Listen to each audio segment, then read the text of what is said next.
po, good morning! So kahapon, naglagay ako ng mga tarpaulin sa part ng Santa Monica at Siksikan National Highway. Yung nilagay ko po na tarpaulin ng Converge ay sa harap po ng elementary ng Santa Monica and then sa may kanto ng Parangi Road, Barangay Siksikan. So harap siya ng Phoenix Gas Station. Sa Siksikan area yon ha. Guys, naglalagay na po ng box mula Tinigiban, National Highway na Tinigiban hanggang papunta yan siya ng Irawan. So, kung gusto niyo mag-apply, pwede na kayo mag-advance application.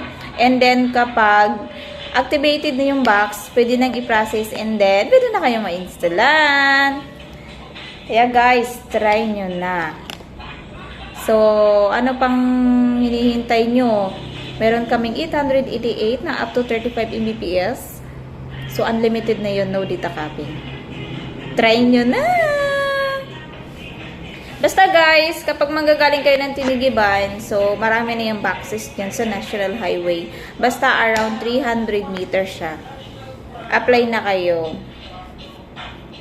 And then mamaya, try ko maglagay ulit ng tarpaulin, part ng Tinigiban. Sana makapaglagay ako. Tapos kapag nakita nyo yung tarpaulin ko, huwag nyo naman kunin. Kung ano lang, picturean nyo na lang number ko din, tawagan nyo ako. Yun lang guys, salamat! Thank you, thank you!